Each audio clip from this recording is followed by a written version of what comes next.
ઘરે રમવાની લાલચ આપી, નાસ્તાની લાલચ આપી એક આધેડે 5 વર્ષની બાળકી સાથે દુષ્કર્મ ગુજાર્યું અને બાળકીને પીંખી નાખી।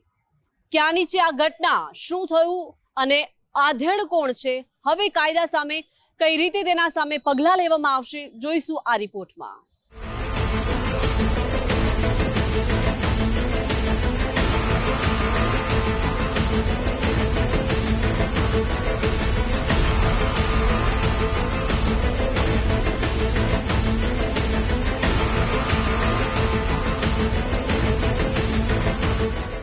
રાજકોટ જિલ્લામાં બાળકી અને સગીરા પર દુષ્કર્મના એક પછી એક ચોંકાવનારા કેસ સામે આવી રહ્યા છે।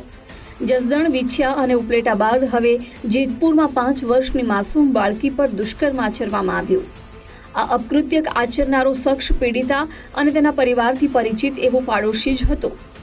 જેતપુરના નવાગઢ વિસ્તારના સરદારપુરા દરવાજા પાસે શારીરિક શોષણનો બનાવ બન્યો। પાડોશીએ જ ફૂલ જેવી 5 વર્ષની માસૂમ બાળકીને પીંખી નાખી।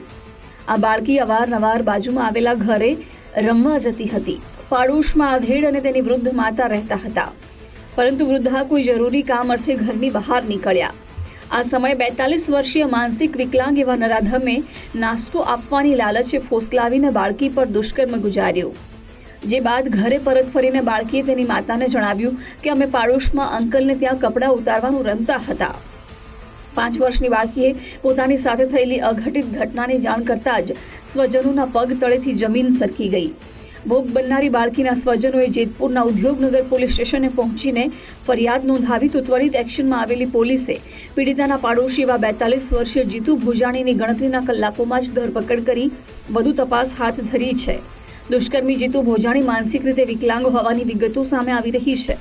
પાડોશી ધર્મને લજવતા આધેડના અપકૃત્યથી જેતપુર પંથકમાં વસવાટ કરતા લોકોમાં ફિટકારની લાગણી વરસી રહી છે।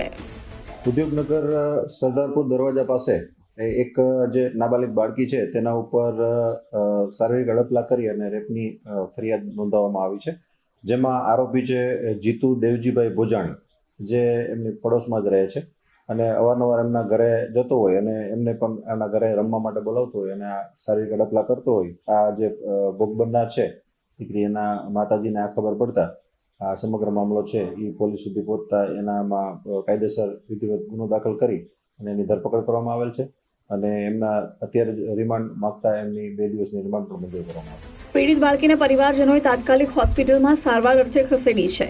ઉદ્યોગનગર પોલીસે હવસખોર હેવાન જીતુ ભોજાણી સામે દુષ્કર્મ અને પોક્સો એક્ટ હેઠળ ગુનો નોંધીને ઝડપી પાડ્યો છે।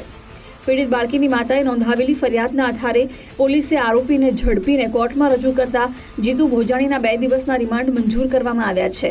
એકલતાનો લાભ ઉઠાવી પાડોશીએ આચરેલા પાપથી સ્થાનિકોમાં ભારોભાર આક્રોશ જોવા મળી રહ્યો છે। અમને અગાઉ કીધું એમ જીતુ દેવજીભાઈ ભોજાણી છે એ મજૂરી કરે છે અને 35 વર્ષની ઉંમર છે એમની, અને એ બાળકી નાની ઉંમરની છે અને એમને બોલાવીને આમ માનસિક રીતે થોડો પેલો લાગે છે એટલે એના આધારે એ બોલાવીને એને શારીરિક અડપલા કરતો હતો। એના આધારે ગુનો દાખલ કરવામાં આવ્યો। હા, એમને રમવા માટે બોલાવતો હતો અને નાસ્તો આપવા માટે બોલાવતો હતો અને જ્યારે છોકરી રમતી હોય ત્યારે ઘણીવાર એના ઘરે જવાની ટ્રાય કરતો હતો। એ છોકરીની જે માતાજી છે એમને ખ્યાલ આવતા એને છોકરીને પૂછ્યું કે આમાં આ રીતના શું આ ભાઈ તને ઓલું કરે છે, તો છોકરીએ કીધું કે મારા કપડાં કાઢી અને મને શારીરિક અડપલા કરે છે। એટલે એના આધારે આખો સમગ્ર મામલો બહાર આવતા એમણે પોલીસને જાણ કરતા પોલીસે વિધિવત ગુનો દાખલ કર્યો। જેતપુરની ઉદ્યોગનગર પોલીસે કરેલી ત્વરિત કાર્યવાહીને સ્થાનિકોએ વખાણી છે। પોલીસે દુષ્કર્મીના ઘરે તપાસ કરી મહત્વના પુરાવા એકઠા કરવાની તજવીજ હાથ ધરી છે, તો પીડિતના સ્વજનોએ દુષ્કર્મી જીતુ ભોજાણીને વહેલી તકે આકરી સજા કરવાની માંગ કરી છે। હરીશ ભાલિયા, ગુજરાત ફર્સ્ટ, જેતપુર।